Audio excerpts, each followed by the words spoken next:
Hello everyone, welcome to Sprint UPSC. We are discussing class 11th NCERT Indian Constitution at Work and we are on chapter 5 legislature.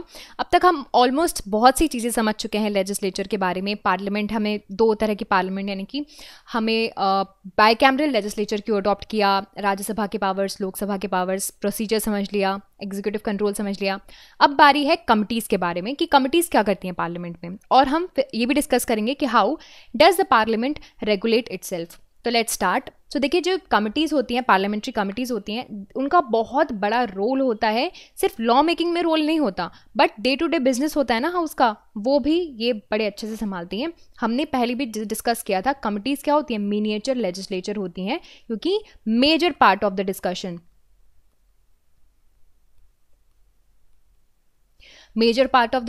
on a particular law is done in the committees only. सो देखो, हमें पता है कि parliament के ना कुछ sessions होते हैं, 3 सेशंस होते हैं, बजट सेशन, मॉनसून सेशंस और विंटर सेशन. 3 सेशन में पार्लियामेंट मिलता है.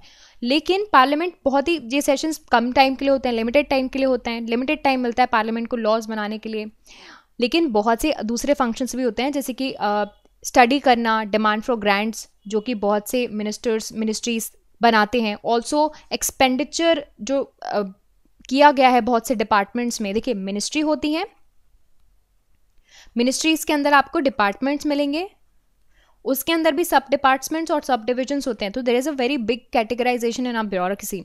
तो देखिए, बहुत से केसेस ऐसे होते हैं कि किसी मिनिस्ट्री ने पैसा मांगा, किसी स्टेट ने पैसा मांगा, डिपार्टमेंट ने कितना खर्चा किया, और कुछ करप्शन के केसेस, इन सबको इन्वेस्टिगेट करना, ये सारा काम भी तो बचता है, दूसरे फंक्शंस भी तो है. सो हमने 1983 से पार्लियामेंट्री स्टैंडिंग कमेटी का एक सिस्टम इवॉल्व करके रखा है. There are over 20 such departmentally related committees. ठीक है, ये डिपार्टमेंटली रिलेटेड कमिटीज़ हैं, पार्लियामेंट कमिटीज़ हैं, ये अपने अपने काम करती हैं. अब ये स्टैंडिंग कमिटीज़ क्या होती हैं, आप पूछेंगे. ये क्या करती हैं, सुपरवाइज करती हैं किसके काम को, डिपार्टमेंट्स के काम को, उनके बजट्स, उनके एक्सपेंडिचर, बिल्स, जो भी हाउस ऑफ पार्लियामेंट में आए उस डिपार्टमेंट से रिलेटेड. तो स्टैंडिंग कमिटी वो हो गई. जॉइंट पार्लियामेंट्री कमिटीज़ भी होती हैं. अब ये क्या होती हैं, ये किसी पर्टिकुलर बिल के लिए इन कमिटी को सेटअप कर दिया जाता है, like joint committee to discuss bill और for the purpose of investigating financial irregularities. तो किसी पर्टिकुलर मैटर पे होते हैं. एंड जॉइंट इसलिए बोला जाता है क्योंकि दोनों हाउसेज से मेंबर्स जो होते हैं इसमें पार्टिसिपेट करते हैं. सो द कमिटी सिस्टम ने क्या किया है, बर्डन रिड्यूस किया है. किसका बर्डन रिड्यूस किया है, इन्होंने बर्डन रिड्यूस किया है पार्लियामेंट का. और बहुत से इंपॉर्टेंट बिल्स रेफर किए गए हैं इन कमिटीज़ को. सो अगर कोई बिल रेफर किया जाता है कमिटी को, तो पार्लियामेंट इसको एक्सेप्ट कर सकता है, रिजेक्ट कर सकता है उनके रिकमेंडेशंस, बट बहुत से केसेस में अप्रूव भी किए हैं, उनके ओकेशनल ऑल्टरेशंस भी किए हैं. तो ऐसा होता है. सो पार्लियामेंट ऐसा यूजुअली होता है कि रेयरली कोई बिल जो सजेशंस है जो कमेटी बनाती है, वो रेयरली ही कोई सजेशंस रिजेक्ट करे. तो ये हो गया हमारा committees. Now we will try to understand कि पार्लियामेंट अपने आप को रेगुलेट कैसे करता है. तो देखो, पहली बात तो हमने डिस्कस किया था कि एक डिबेटिंग फोरम टाइप का है पार्लियामेंट, है ना. डिस्कशंस जो होते हैं वो मीनिंगफुल और ऑर्डरली होते हैं, और जो फंक्शंस होते हैं पार्लियामेंट के, वो यूजुअली डिस्कशंस के थ्रू ही आप अच्छे से स्मूथली कर सकते हैं. सो कॉन्स्टिट्यूशन में भी सर्टेन प्रोविजन दिए गए हैं for the smooth conduct of the business of the house. और जो प्रिसाइडिंग ऑफिसर होगा लेजिस्लेचर का, उसके पास फाइनल अथॉरिटी होती है कि वो रेगुलेट कैसे करें, है ना. प्रिसाइडिंग ऑफिसर, लोकसभा का स्पीकर, राज्यसभा का चेयरमैन. तो देखो, कुछ टूल्स हैं जिनको हम डिस्कस करते हैं. पहला, एंटी डिफेक्शन लॉ. सो ये क्या होता है, इससे प्रिसाइडिंग ऑफिसर के पास कंट्रोल होता है कि लोगों के बिहेवियर, यानी कि मेंबर्स ऑफ पार्लियामेंट के बिहेवियर को कंट्रोल कर सके. लेजिस्लेटर, जो कि एक पार्टी से, एक सपोज देखो इलेक्शन लड़ा जाता है या तो किसी पार्टी से या फिर इंडिविजुअली, है ना. तो अगर कोई लेजिस्लेटर है, उसने ए पार्टी से इलेक्शन लड़ा है, और अगर वो उसको इलेक्शन जीत गया, पार्लियामेंट में आ गया, और पार्लियामेंट में आने के बाद वो बोले कि मुझे तो बी पार्टी ज्वाइन करनी है, तो ये डिफेक्शन होता है. ठीक है, ये डिफेक्ट ना कर पाए, इसी के लिए प्रॉपर प्रोविजन बनाए गए हैं. अमेंडमेंट लाई गई कॉन्स्टिट्यूशन में, 42nd कॉन्स्टिट्यूशनल अमेंडमेंट एक्ट 1985. इसको anti defection law, anti defection amendment भी बोला जाता है. और फिर इसको मॉडिफाई किया गया था 91st कॉन्स्टिट्यूशनल अमेंडमेंट के द्वारा, जिसमें प्रिसाइडिंग ऑफिसर जो होगा हाउस का, यानी कि स्पीकर या फिर चेयरमैन, उसके पास फाइनल डिसीजन होगा इस केस में, जो है डिसीजन लेने के लिए. उसके अलावा ये जो डिफेक्टिंग पर्सन है, अगर इसने पार्टी चेंज कर दी तो इसकी जो सीट है वो चली जाएगी, यानी कि he will be disqualified from holding any political office like ministerialship. So what is defection? So देखो, एक तरह का डिफेक्शन तो मैंने आपको बता दिया, और डिफेक्शन क्या होता है? अगर कोई बिल पास होना है और पार्टी की लीडरशिप ने किसी मेंबर को बोला है कि आपको प्रेजेंट होना है, आज वोटिंग्स होंगी, तो और अगर वो मेंबर एब्सेंट हो गया, और या फिर उसने जो पार्टी की गाइडलाइंस हैं उसके अगेंस्ट में जो है वोटिंग कर दी, और वॉलंटरी पार्टी को लीव कर दिया, पार्टी को छोड़ दिया, इसको बोलते हैं डिफेक्शन, है ना। यानी कि अगर कोई मेंबर किसी पार्टी से इलेक्ट हुआ है तो उसको अपना होल एंड सोल देना पड़ेगा उस पार्टी को। इस चीज़ को क्रिटिसाइज़ भी किया जाता है बहुत से मैटर्स पे कि फिर भी पार्लियामेंट कैसा रहा, इंसान का पर्सनल डिस्क्रिशन कैसे आप इंश्योर कर पाओगे।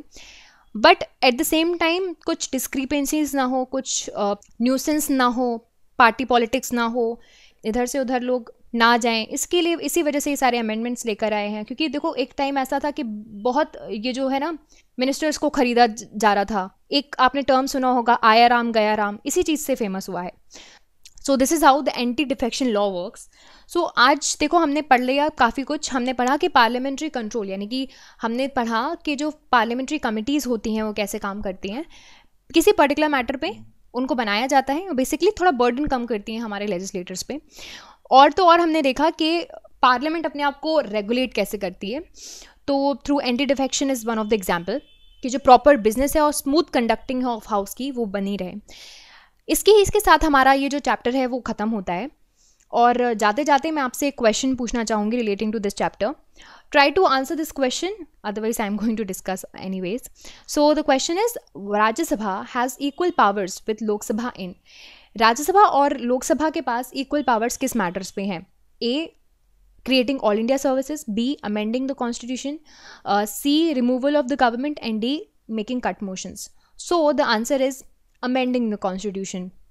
So constitutional amendment के केस में जो कॉन्स्टिट्यूशनल अमेंडमेंट है उसको दोनों हाउसेस में पार्लियामेंट में पास होना पड़ेगा with the special majority. But हमने देखा मनी बिल के केस में सिर्फ लोकसभा जो है वो पास करती है। अब देखिए option number A, all India services. All India services जो है वो राज्यसभा के पास स्पेशल पावर है बनाने का, ठीक है, अंडर आर्टिकल 312। और रिमूवल ऑफ द गवर्नमेंट, ये भी हमने पढ़ा था कि राज्यसभा के पास रिमूवल का पावर नहीं है क्योंकि हमने उनको डायरेक्टली इलेक्ट नहीं किया। अब जो कट मोशंस क्या होता है, ये जो कट मोशन होता है ये एक तरह का, मैं आपको थोड़ा समझा देती हूँ, ये जो कट मोशन होता है वो एक तरह का स्पेशल पावर होता है जो कि आपको लोकसभा को दिया गया है। इसके अंदर लोकसभा अपोज करेगी a demand in a financial bill which is discussed by the government. So ये आपके पास सिर्फ और सिर्फ लोकसभा के पास पावर है। अगर हमें सिर्फ ये डिस्कस करना है कि इक्वल पावर्स, तो equal powers normally bill, normal जो जनरल बिल होता है उसके केस में, और ये कॉन्स्टिट्यूशनल अमेंडमेंट के केस में। सो गाइज, आज के लिए हमने काफ़ी कुछ डिस्कस कर लिया and by this we are finishing up this chapter also. So हमने आज डिस्कस किया है what do committees of the parliament do, committees का काम क्या है, और हमने डिस्कस किया कि how does the parliament regulate itself. All these 2 topics are completed and done in this chapter. And जाते जाते मैं आपसे बोलना चाहूँगी, if you like this video, subscribe to our YouTube channel for more videos and updates. Also download our Sprint UPSC app to practice book chapter or topic wise. Remember, just reading books or watching videos won't help unless you practice thoroughly. Identify your mistakes and work to improve your performance, and Sprint UPSC is the perfect app to do all of this. अगर आपको ये video पसंद आया हो तो हमारे YouTube channel को subscribe कीजिए और वीडियोज़ एंड अपडेट्स के लिए साथ ही साथ डाउनलोड कीजिए स्प्रिंट यूपीएससी ऐप। यहाँ पर आप अपनी books chapter and topic wise discuss कर सकते हैं। देखिए, सिर्फ बुक पढ़ने से या फिर वीडियोस देखने से मदद नहीं मिलेगी जब तक आप प्रैक्टिस नहीं करेंगे। तो अपनी मिस्टेक्स को जानिए एंड परफॉर्मेंस को इम्प्रूव कीजिए, और स्प्रिंट यूपीएससी इसके लिए परफेक्ट ऐप है। Thank you and I will see in the next video.